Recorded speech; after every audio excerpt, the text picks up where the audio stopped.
அனைவருக்கும் வணக்கம். இந்த காணொலியில் நம்ம எதை பற்றி பார்க்க போகிறோம் அப்படின்னா, இன்று நடந்து முடிந்த 11ஆம் வகுப்பு கணித பொதுத் தேர்வுடைய வினாக்கள் எங்கேருந்து கேட்டிருக்காங்க அப்படின்றத பற்றின ஒரு சிறு தொகுப்பை பற்றி பார்ப்போம். முதல்ல வால்யூம் 1 வால்யூம் 2 அது ஓரியன்டாக எப்படி இருக்குது கேட்டிருக்காங்கன்றதை பார்ப்போம். ஸோ வால்யூம் 1 வால்யூம் 2 பிராரம்பம் ஆகிறப்ப மொத்தம் 20 அப்ஜெக்டிவ்ஸில் 11 வால்யூம் 2லேருந்தும் 9 வால்யூம் 1லேருந்து கேட்டிருக்காங்க. அடுத்து 2 மார்க் மொத்தம் 10 கேள்வியில் 6 கேள்விகள் ஃபஸ்ட் வால்யூம்லேருந்தும் செகண்ட் வால்யூம்லேருந்து 4 கேள்விகளும் கேட்டிருக்காங்க. 3 மதிப்பெண் வினாக்களும் கிட்டத்தட்ட அதே மாதிரி தான். 5 மதிப்பெண்கள் வினாக்களை பார்த்தோம் அப்படின்னா மொத்தம் 8 கேள்விகள் ஃபஸ்ட் வால்யூம்லேருந்தும் 6 கேள்விகள் செகண்ட் வால்யூம்லேருந்து கேட்டிருக்காங்க. ஸோ இதோட மார்க்ஸ் கவுண்ட் பண்ணோம் அப்படின்னா மொத்தம் ஃபஸ்ட் வால்யூம்லேருந்து மட்டும் 79 மார்க் வந்திருக்கு. செகண்ட் வால்யூம்லேருந்து 61 மார்க்குக்கு கேட்டிருக்காங்க. Overall 54 questions. மேக்ஸ் புக்கில் கிட்டத்தட்ட ஒரு 1000க்கு மேலே கொஸ்டின்ஸ் இருக்கும். அதுலேருந்து கேட்குற வெறும் 54 கொஸ்டின்ஸ் தான் இத்தனை 140 மார்க்ஸை கண்டெயின் பண்ணியிருக்கு. நீங்கள் ஃபஸ்ட் வால்யூம் இல்லை செகண்ட் வால்யூம் ஏதாவது ஒரு வால்யூம் மட்டும் ஃபுல்லாக படிச்சிருந்தீங்கனாலே நல்ல எபோவ் 60யாவது மினிமம் வாங்கியிருக்கலாம். ஓகே, அடுத்து யூனிட் வைஸ் அனாலிசிஸ் பார்ப்போம். இப்போ ஃபஸ்ட் யூனிட்லேருந்து 12 மார்க் கேட்டிருக்காங்க. எப்படின்னா 2 அப்ஜெக்டிவ்ஸும் ஒரு 2 மார்க், ஒரு 3 மார்க், ஒரு 5 மார்க். இந்த 2, 3 மார்க் அப்புறம் 5 மார்க் இது கிட்டத்தட்ட ஒரே எக்ஸசைஸ் தான் கேட்டிருக்காங்க. அடுத்து செகண்ட் யூனிட்லேருந்து பார்த்தோம்னா 14 மார்க் கேட்டிருக்காங்க. அதில் இந்த 3 மார்க்கும் 5 மார்க் கொஸ்டின்ஸ் நீங்கள் பார்த்தீங்க அப்படின்னா கடைசி ஒரு 4 எக்ஸசைஸ்குள்ளே தான் கேட்டிருக்காங்க. பார்ஷியல் ஃப்ராக்ஷன், அப்புறம் லாகிரிதமிக், அப்புறம் இடையில அந்த ரூட் ப்ராப்ளம் அது கேட்டிருந்தாங்க. தேர்ட் யூனிட் நல்லாவே தெரியும், அது இருக்கிறதே பெரிய யூனிட். அந்த யூனிட்லேருந்தும் 2 5 மார்க் கேட்டிருக்காங்க. ஒரு தியரம், நேப்பியர் தியரம் கேட்டிருக்காங்க. ஒரு கிரியேட்டட் கொஸ்டின் வந்துருந்துச்சு கம்பல்சரியில். அடுத்து 4th யூனிட் பார்த்தோம்னாலும் 4th யூனிட்டில் கேட்ட அப்ஜெக்டிவ்ஸ் 2மே கம்பல்சரி தான். சரி, கிரியேட்டிவ் கொஸ்டின் தான். வித் 2 மார்க்குமே ஒன்று கம்பல்சரி, அந்த இந்தியா கொஸ்டின் அதுவுமே கிரியேட்டிவ் அண்ட் கம்பல்சரியில் கேட்டிருந்தாங்க. 5th யூனிட்டை பொறுத்தளவுக்கு ரொம்ப இந்த ஃபஸ்ட் வால்யூமில் ரொம்ப கம்மியான மார்க்ஸ் கேட்ட கொஸ்டின் இந்த 5th யூனிட் தான். 6th யூனிட்டும் ஒரு நார்மலான இதில் தான் கேட்டிருக்காங்க. செகண்ட் வால்யூம் பார்க்குறப்ப 7th யூனிட்லேருந்து அவ்வளோவான இம்பார்ட்டன்ஸ் கேட்கல. பொதுவாக 7th யூனிட்லேருந்து 3 மார்க் கேட்டுருவாங்க, இந்த தடவை கேட்கல. 8th யூனிட் அதில் தான் இந்த செகண்ட் வால்யூமில் அதிகபட்ச மார்க் 12 மார்க் கேட்டிருக்காங்க. அடுத்த 9th யூனிட் பார்த்தோம்னா லிமிட், அதில் இந்த 5 மார்க் மட்டும் கண்டினியூஸ் அந்த இதில் question created question. 10th unit அது மொத்தமே 4 எக்ஸசைஸ் தான். அதில் 3 எக்ஸசைஸ் தான் பெரும்பாலும் ஸ்கூலில் நடத்தியிருப்பாங்க. அதில் அந்த கடைசி எக்ஸசைஸில் இருக்கிற கடைசி 6 ப்ராப்ளம் கட்டாயம் ஒரு கணக்கு வந்துடும். அடுத்ததாக இந்த 11th ஸ்டாண்டர்ட் 11th யூனிட்டில் கிட்டத்தட்ட எப்பயுமே 2 கேள்வி 5 மார்க்கில் கேட்பாங்க. ஒரு 2 மார்க்காவது கட்டாயம் கேட்டுரும். பட் ரொம்ப ஆச்சரியப்படத்தக்க வகையில் இந்த தடவை 11th யூனிட்லேருந்து ரொம்ப கம்மியான மார்க்ஸ் தான் கேட்டிருக்காங்க. 12th யூனிட் எப்பயும் போல தான் அந்த கடைசி எக்ஸசைஸ்லேருந்து தான் 5 மார்க் கேட்டிருக்காங்க. இப்போ அடுத்த அனாலிசிஸ் பார்ப்போம். இப்போ அடுத்த அனாலிசிஸ் என்ன அப்படின்னா, எத்தனை எக்ஸாம்பிள் எத்தனை எக்ஸசைஸ். 2 மார்க் மட்டும் 5 எக்ஸாம்பிள் கேட்டிருக்காங்க, 4 எக்ஸசைஸ், ஒரு கொஸ்டின் கிரியேட்டிவ். 3 மார்க்கில் பார்த்தோம்னா 4 எக்ஸாம்பிள் 5 எக்ஸசைஸ் கேட்டிருக்காங்க, 1 கிரியேட்டிவ். 5 மார்க்கில் 5 எக்ஸாம்பிள் 7 கொஸ்டின் எக்ஸசைஸ்லேருந்து கேட்டிருக்காங்க. 2 கொஸ்டினில் 1 தான் கிரியேட்டிவ், இன்னொன்று நேப்பியர்ஸ் ஃபார்முலா. அதை எந்த கேட்டகரியில் வைக்கணுன்றது தெரியாதுன்றதுனால அதை க்ரியேட்டிவ்லேயே நான் சேர்த்துட்டேன்.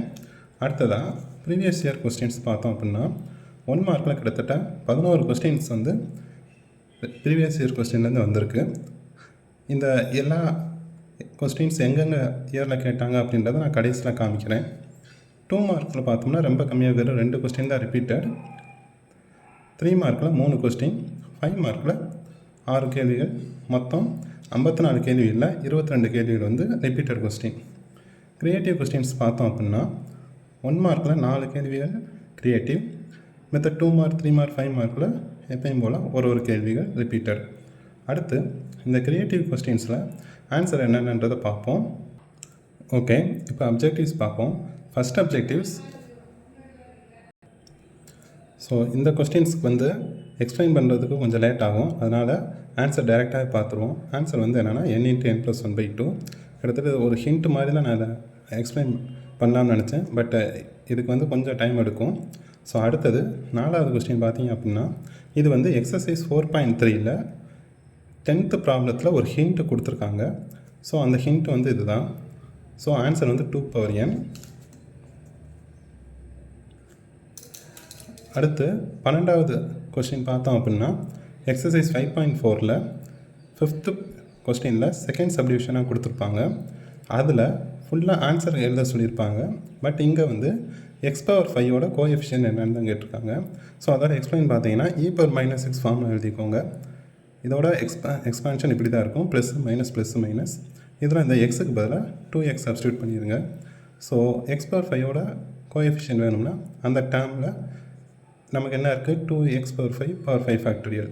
அதில் x⁵ மட்டும் எடுத்துகிட்டு மிச்சம் இருக்கிற டேர்மை எடுத்தோம் அப்படின்னா நமக்கு இந்த இது கிடைக்கும். ஆக்சுவலாக ஆப்ஷனில் நமக்கு இங்கே மைனஸ் இருக்குது. ஸோ ஆப்ஷன்லேயே ஒரே ஒரு மைனஸ் தான் இருக்கும்.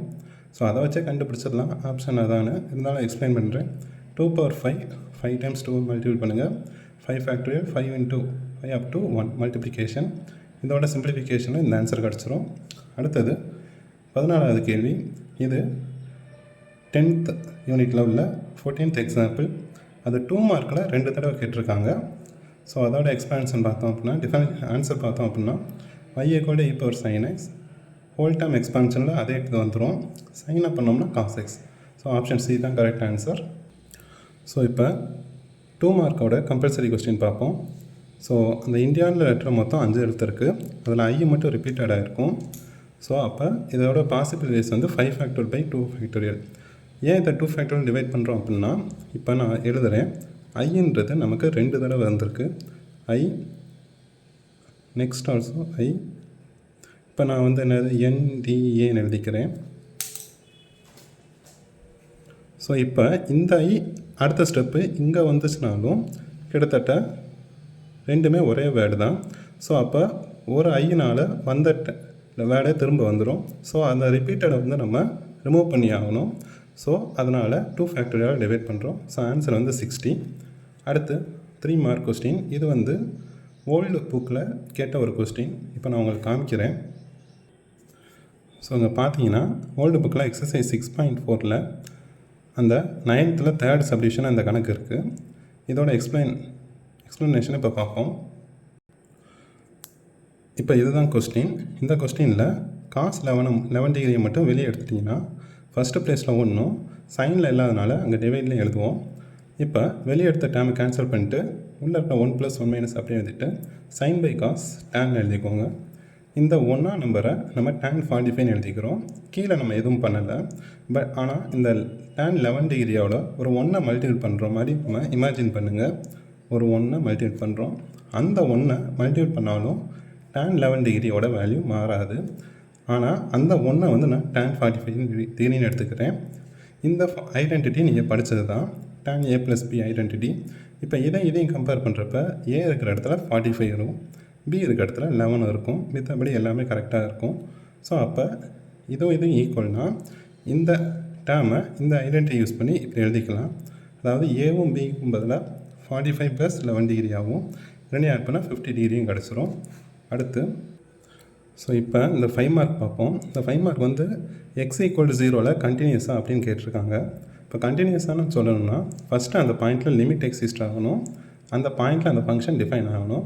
ஸோ அந்த ரெண்டையுமே நான் தனித்தனியாக கண்டுபிடிச்சி அந்த ரெண்டுமே ஈக்குவலாக இருந்தால் மட்டும்தான் அது கண்டினியூஸ். ஃபஸ்ட்டு அவங்க கொடுத்துருக்க ஃபங்க்ஷன் வந்து 0ல் 2னும் 0 இல்லைன்னா வேறு மாதிரியும் சொல்லியிருக்காங்க.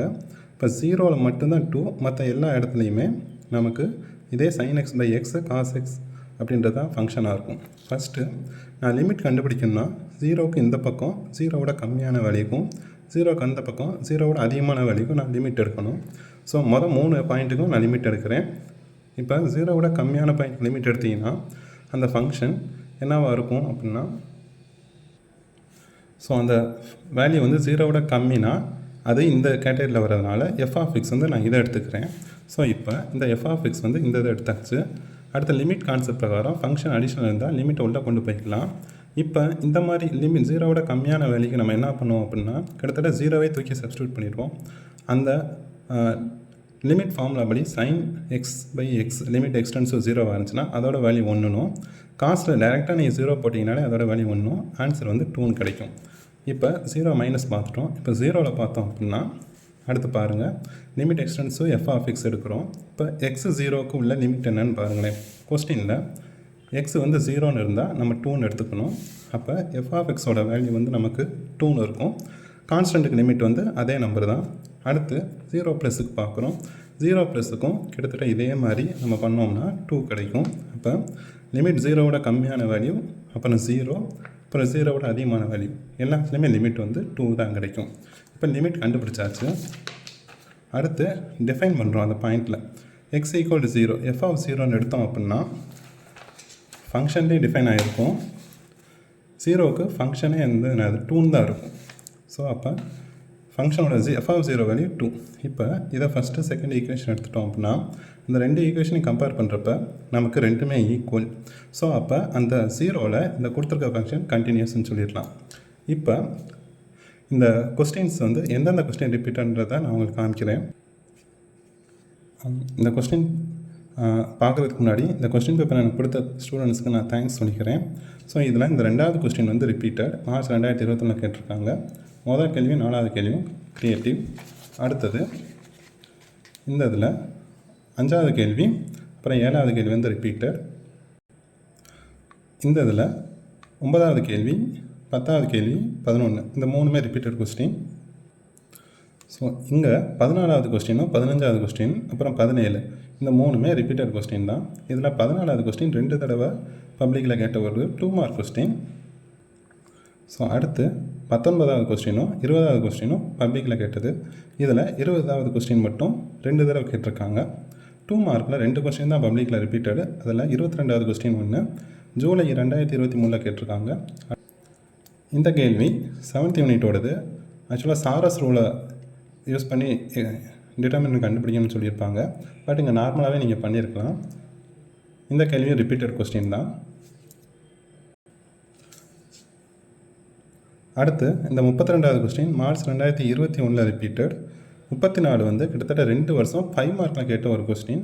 அந்த லிமிட் யூனிட்டில் ரொம்ப ஈஸியான ப்ராப்ளங்களில் இதுவும் ஒன்று. ஜூலை 2023, ஆகஸ்ட் 2021 இந்த கொஸ்டின் கேட்டிருக்காங்க. இந்த பக்கத்தில் 38வது கொஸ்டின் வந்து ஒரு 2021 கேட்ட ஒரு 5 மார்க் கொஸ்டின். ஆனால் இங்கே வந்து எல்லா நம்பர்ஸும் கேட்காம வெறும் 3 நம்பர்ஸ் தான் கேட்டிருக்காங்க. அடுத்ததாக 5 மார்க்கில் பார்த்தோம் அப்படின்னா இந்த ஆப்ஷன் பி வந்து கிட்டத்தட்ட 3 வருஷம் கேட்ட கொஸ்டின். 42வது கொஸ்டினோட ஏ வந்து ஆகஸ்ட் 2022லேயும், இந்த ஆப்ஷன் பி வந்து கிட்டத்தட்ட க்ரியேட்டிவ் கொஸ்டின். இப்போ தான் ஆன்சர் பார்த்தோம். இந்த ஆப்ஷன் 43ஓட பி வந்து 2022லையும், 44 ஆப்ஷன் ஏ வந்து ஜூன் 2019லையும் கேட்ட ஒரு கொஸ்டின். அடுத்து 45வது கொஸ்டின் வந்து ஜூலை 2023 கேட்ட ஒரு கொஸ்டின். கடைசியாக இந்த 46வதுல உள்ள ஆப்ஷன் ஏ வந்து இந்த வருஷமும் கேட்டிருக்காங்க. மார்ச் 2019, 2023 கேட்ட ஒரு தியரம் கொஸ்டின். ஸோ இதுதான் ஒரு 11th ஸ்டாண்டர்ட் பப்ளிக் கொஸ்டின் பேப்பரோட ஒரு அனாலிசிஸ். கிட்டத்தட்ட ஒரு டீட்டெயில்டான அனாலிசிஸ் சொல்லலாம். இந்த காணொலி உங்களுக்கு நிச்சயம் பிடிச்சிருக்குன்னு நம்புகிறேன். இதே மாதிரி 12th கொஸ்டின் அனாலிசிஸ் பண்ணி என்னோடய சேனலில் போட்டிருக்கேன். உங்களுக்கு பிடிச்சிருந்தா அதையும் போய் பாருங்கள். நன்றி.